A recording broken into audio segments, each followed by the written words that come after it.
E a paz do nosso Mestre Jesus nos envolva e nos inspire para que as nossas palavras hoje sejam uma expressão daquilo que precisamos ouvir. Na semana passada, Gil trouxe aqui para nós a antítese dessa, desse capítulo, o capítulo anterior, intitulado Boa Vontade.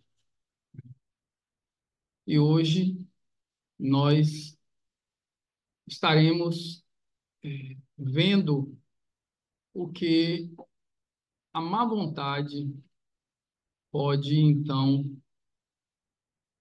deixar, né, de fazer ou fazer de uma forma prejudicial a nós, os nossos atos, as nossas ações.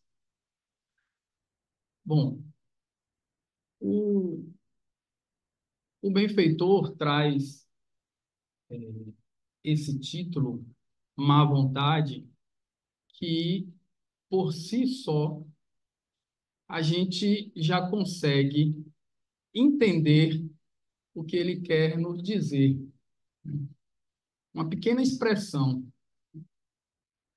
E nós nos remetemos às pequenas situações que nós temos no nosso cotidiano e nós vamos lembrando de que, quando movidos por a força da boa vontade, nós empreendemos e fazemos determinadas coisas que até mesmo nos surpreendemos com nós mesmos e até com outras pessoas, mas principalmente conosco, porque nos conhecemos não o suficiente, né, nem profundamente, mas sabemos, ou pelo menos pensamos que sabíamos do que seríamos capazes de fazer quando nos surpreendemos com atitudes que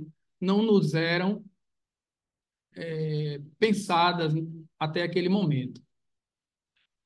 Mas do contrário também é verdadeiro. E aí entra a questão da má vontade. Se nós pensarmos que, quando somos convocados a qualquer tarefa que seja as pequenas tarefas do lar, seja as obrigações de trabalho, o nosso trabalho pecuniário, sejam as nossas obrigações de outros tipos de trabalho aos quais nos dedicamos, quando nós não conseguimos nos movimentar com essa força interior que nos desloca de uma forma assim, que muitas vezes nós somos levados de roldão. E quando nós não conseguimos fazer isso, quando nós adiamos de fazer determinada tarefa, quando nós sentimos aquela dificuldade para começar a fazer alguma coisa, quando nós somos convocados a ajudar alguém, ainda que com coisas simples, e aí nós nos sentimos como se sobrecarregados porque não estamos fazendo para nós mesmos, ou quando estamos nas pequenas tarefas do lar, mas que não nos colocamos à disposição para fazer aquilo que, com um simples gesto, nós faríamos de uma forma que seria satisfatória a nós e aqueles que estão ao nosso redor. Então, a má vontade, ela é uma âncora que nos puxa e nos deixa muitas vezes estagnado para que não avancemos a etapas seguintes de progresso moral e espiritual. Mas o benfeitor nos diz desta forma: Não vos comuniqueis com as obras infrutuosas das trevas. É um trecho da carta de Paulo aos Efésios, o capítulo 5, versículo 11, que Emmanuel começa dizendo o seguinte: má vontade gera sombra. Por que gera essa sombra em nós? Porque se a boa vontade, ela gera luz, ela nos movimenta, ela clareia a nossa visão e o nosso caminho para que nós nos impulsionemos a fazer, a auxiliar. A má vontade, do contrário, ela nos deixa a zona sombria, a zona espiritual sombria. Nós não conseguimos ter a clareza daquilo que precisamos e que devemos fazer, porque não temos esse impulso interior que nos movimente nessa direção. A sombra favorece a estagnação. Veja que se nós não temos esta luz a nos aquecer, se nós não temos esse impulso de realizarmos aquilo que precisamos ou que seria de benefício para nós ou para o outro, isso gera em nós uma estagnação espiritual. Isso gera em nós uma paralisia. Nós não nos movimentamos na direção daquilo que seria importante para nós e, por que não dizer, para tantos outros que estão ao nosso lado. Então, a sombra gera, sim, essa estagnação. A estagnação conserva o mal. Uma vez que nós não agimos no bem, nós, então, vamos estar de portas abertas para que o mal ele possa estar junto a nós. No Livro dos Espíritos, na questão 642, Kardec pergunta aos espíritos se, para agradar a Deus e garantir a nossa felicidade futura, basta que não pratiquemos o mal. E os espíritos respondem da seguinte forma: não, é preciso que façamos o bem no limite das nossas forças. Prestemos atenção a essa expressão, no limite das nossas forças. Porque a boa vontade ou a vontade é uma força interior que nós temos, que nos movimenta, que nos coloca em ação. E quando nós não movimentamos essa força e não vamos no limite da força, nós então temos a zona de sombra a qual Emmanuel nos trouxe aqui. Mas continuam os espíritos, pois cada um responderá por todo o mal que haja resultado de não termos praticado o bem.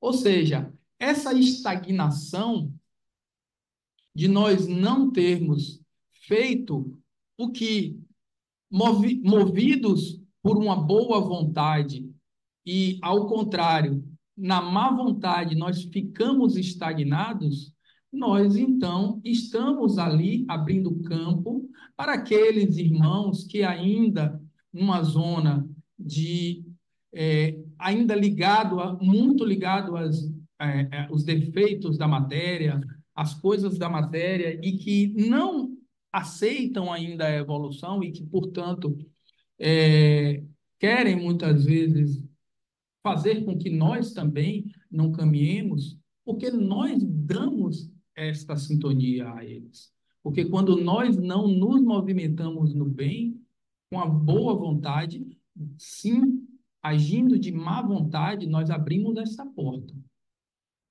A má vontade entroniza a ociosidade. Porque se nós não temos vontade de fazer, se nós agimos com má vontade, certamente nós estamos ali dando lugar, né? Entroniza, coloca o trono ali para que a ociosidade ela se sente e ela permaneça em nós. E quando nós permanecemos na ociosidade, quando nós não estamos em movimento, nós perdemos a oportunidade de avançarmos. A ociosidade cria a discórdia. Cria, porque se nós não fazemos aquilo que precisamos, ou muitas vezes nós não nos movimentamos até na direção de evitar um mal, de evitar um conflito, né? Porque se nós tivéssemos agido com a boa vontade, não com o móvel da má vontade, nós teríamos evitado, né, uma discórdia do outro, ou uma discórdia de nós para com o outro, ou uma discórdia nossa com os verdadeiros ensinos que nós devemos seguir, né? Então, precisamos entender que quando estamos na ociosidade, também estamos dando espaço, dando campo para mais esta zona de sombra. A discórdia desperta o orgulho. Desperta o orgulho porque quando entramos muitas vezes numa contenda, uma coisa é nós discordarmos da ideia, nós pensarmos de uma forma diferente e nos colocarmos externando o nosso pensamento de forma respeitável, de forma a construir junto com o outro um senso comum para a melhoria daquela situação ou de nós ou de outro indivíduo.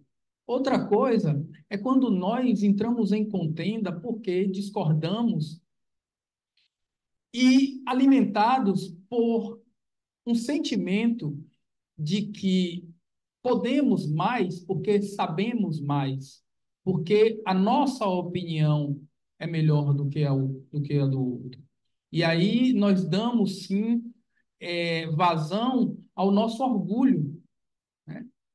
E por isso vem a discórdia.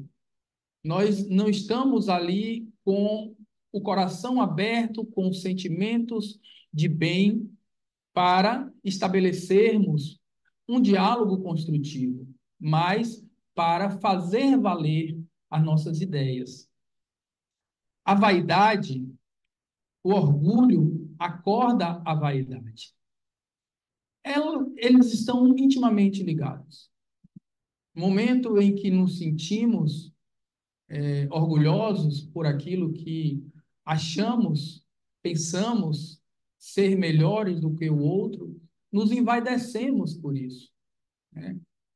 Nos alimentamos ainda mais desse sentimento que não nos é positivo de forma alguma. Então, o orgulho acorda, sim, a vaidade. A vaidade atiça a paixão inferior. Quando nós nos envaidecemos por nos sentirmos melhores ou nos sentirmos superiores ou acharmos que podemos fazer muito mais do que o outro porque somos melhores do que o outro, nós estamos alimentando as paixões inferiores, aquelas que nos deixam mais próximos da matéria e mais distantes das coisas de Deus. A paixão inferior provoca a indisciplina. Porque se nós nos ligamos às coisas da matéria, porque se nós ligamos às coisas da sensação do corpo, aos prazeres fugidios, aos prazeres temporários da matéria, nós não entenderemos o que é ter a disciplina de suportarmos uma dificuldade, de suportarmos uma situação que muitas vezes, aos nossos olhos, parece ser a nós vexatória e nos humilha. Porque isso também é disciplina. É disciplina no bem, é disciplina na humildade, é disciplina no trabalho correto. E como é que nós vamos ter disciplina no trabalho se nós estamos tomados pela ociosidade? Então, a paixão inferior provoca a indisciplina. A indisciplina mantém a dureza do coração. Porque se nós não nos movimentamos na seara do bem, na seara do Senhor, como nós temos a possibilidade de afagar o nosso coração e de preencher o nosso coração com as qualidades do Espírito, a bondade, a caridade, a compreensão, a humildade. Nós não temos, não nos movimentamos nessa direção. Nós estamos tomados por essas paixões inferiores, aonde nós somos o centro e aonde nos colocamos como o mais importante diante de todas as coisas. São as paixões inferiores que nos tomam. A dureza de coração impõe a cegueira espiritual. Se nós não conseguimos enxergar com os olhos do Espírito, se nós apenas vemos com as coisas da matéria, se o nosso horizonte está limitado às sensações mais materiais, as coisas que nós vemos, tocamos, mas não aquelas que nos calam mais fundo os sentimentos mais nobres, a indulgência, a benevolência. Como é que nós teremos o, o nosso olhar mais ampliado, a nossa visão espiritual mais ampla para nós enxergarmos além da matéria, para nós enxergarmos que a matéria é apenas um veículo que deve, sim, servir de auxílio para o nosso progresso moral e espiritual. E não darmos a importância tamanha à matéria que ela obstacularize a luz que deve ser emitida de nós como espírito. Também empate que recebamos as luzes do mais alto, dos nossos amigos espirituais, daqueles que nos querem bem, daqueles que nos amam, daqueles que nos estimulam a uma caminhada que muitas vezes não é fácil.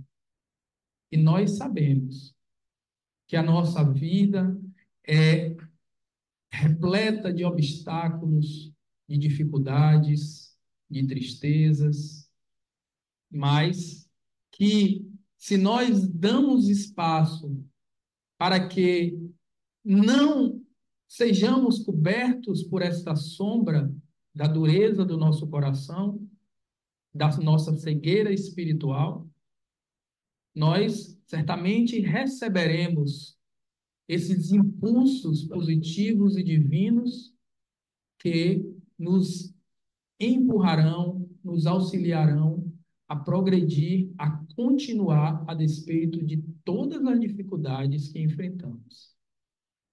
A cegueira espiritual conduz ao abismo.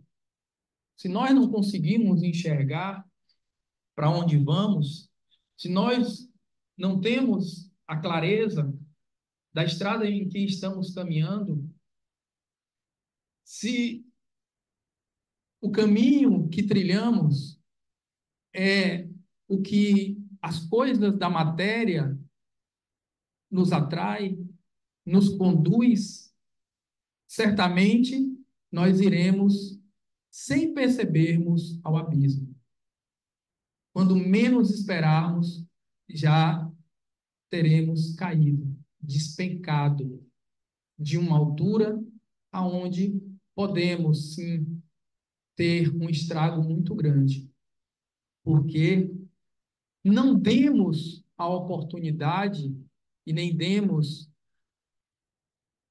a chance para que a luz que os nossos amigos espirituais eles estão a todo um instante emanar para nós, a luz que Jesus está a todos os instantes através do Evangelho, do seu Evangelho, e deixou para que nós possamos tomar posse dele, para que os amigos espirituais nos estimulem, mas nós fechamos essa porta.